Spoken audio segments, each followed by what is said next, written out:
భారతదేశవ్యాప్తంగా ఉన్నటువంటి 60 ఏళ్ల నుంచి 90 ఏళ్ల వయసు గల వృద్ధులు మరియు పెన్షనర్లందరికీ సంబంధించి అత్యున్నత న్యాయస్థానం అయిన సుప్రీంకోర్టు ఒక చారిత్రాత్మక మరియు సంచలన తీర్పును వెలువరించింది.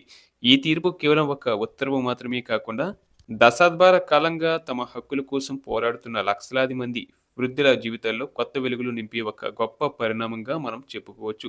ముఖ్యంగా 60 ఏళ్ల వయసు దాటిన వారు తమ శేష జీవితాన్ని ఎవరిపైన ఆధారపడకుండా స్వాతంత్రంగా గడుపుతారనే ఆశ ఇప్పుడు చిగురిస్తుంది.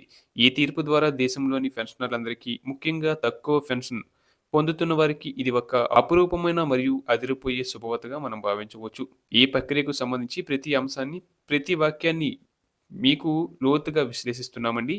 ఇక విషయంలోకి వెళ్తే కనీస పెన్షన్ విషయంలో సుప్రీంకోర్టులో గత కొంతకాలంగా కొనసాగుతున్న సుదీర్ఘ న్యాయ పోరాటం ఇప్పుడు ఒక కొలిక్కి వచ్చినట్లు తాజా సమాచారం ద్వారా మనకు స్పష్టమవుతుంది. గతంలో అనేక సందర్భాల్లో ఈ కేసు వాయిదా పడుతూ వచ్చినప్పటికీ వృద్ధుల ఆర్థిక స్థితిగతులను మరియు మారుతున్న ధరలను దృష్టిలో ఉంచుకొని న్యాయస్థానం ఈ కీలక నిర్ణయం తీసుకుంది. ముఖ్యంగా రాబోయే 2026 బడ్జెట్‌లో కేంద్ర ప్రభుత్వం పెన్షనర్ల కోసం తీసుకురాబోయే నిర్ణయాలకు ఈ తీర్పు ఒక పునాదిలా మారనుంది. బడ్జెట్ కేటాయింపుల్లో పెన్షనర్ల సంక్షేమానికి పెద్దపీట వేయాలని, వారి గౌరవప్రదమైన జీవనానికి అవసరమైన నిధులను కేటాయించాలని కోర్టు సూచించినట్లు తెలుస్తుంది. ఈ దేశవ్యాప్తంగా ఉన్న కోట్లాది మంది విశ్రాంత ఉద్యోగుల ఆర్థిక భద్రతకు ఒక బలమైన భరోసాను ఇస్తుంది. పెన్షన్ మొత్తాన్ని పెంచడంతో పాటు పీఎఫ్ సేవలలో ఉన్న సంక్లిష్టతలను తొలగించి ఆ సేవలను మరింత సరళీకృతం చేయాలని నిర్ణయించడం వృద్ధులకు పెద్ద ఊరటనిచ్చే విషయం. సాధారణంగా వృద్ధాప్యంలో కార్యాలయాల చుట్టూ తిరగడం, సాంకేతిక ఇబ్బందులను ఎదుర్కోవడం వృద్ధులకు చాలా కష్టతరమైన పని. ఇప్పుడు సేవల సరళీకరణ వల్ల వారు తమ పెన్షన్ వివరాలను, క్లెయిమ్‌లను సులభంగా పొందే అవకాశం ఉంది.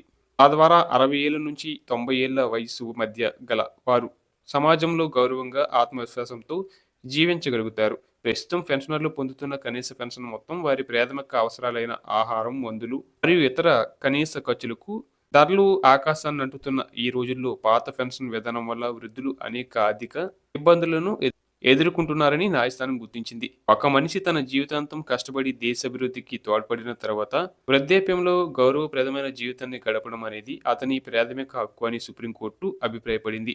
అందుకే పెన్షనర్ల పెన్షన్ ఖచ్చితంగా పెంచాలని, ఆ పెంపుదల వారి జీవన ప్రమాణాలను మెరుగుపరిచే విధంగా ఉండాలని స్పష్టంగా పేర్కొంది. ఈ క్రమంలో కేంద్ర ఆర్థిక శాఖ మంత్రి నిర్మలా సీతారామన్ గారు ఈపీఎస్ 95 పెన్షన్ మొత్తాన్ని భారీగా పెంచే దిశగా అడుగులు వేస్తున్నట్లు వార్తలు వస్తున్నాయి. ప్రస్తుతం నెలకు కేవలం రూ. 1000గా ఉన్న కనీస పెన్షన్ మొత్తాన్ని రూ. 6000కు పెంచే అవకాశాలు చాలా స్పష్టంగా కనిపిస్తున్నాయి. అంటే దాదాపు 5-6 రెట్లు పెంపుదల ఉండే అవకాశం ఉంది. ఈ ప్రకటన కనుక అధికారికంగా వెలువడితే వచ్చే ఆర్థిక సంవత్సరం ప్రారంభం నుంచే ఈ కొత్త పెన్షన్ విధానం అమల్లోకి వస్తుంది. ఈపీఎస్ 95 పెన్షన్ పథకాన్ని కనుక సవరించి పెన్షన్ పెంచితే లక్షలాది మంది రిటైర్డ్ పీఎఫ్ సభ్యులకు, ముఖ్యంగా ప్రైవేటు రంగంలో పనిచేసి పదవి విరమణ చేసిన వారికి నేరుగా ప్రయోజనం కలుగుతుంది.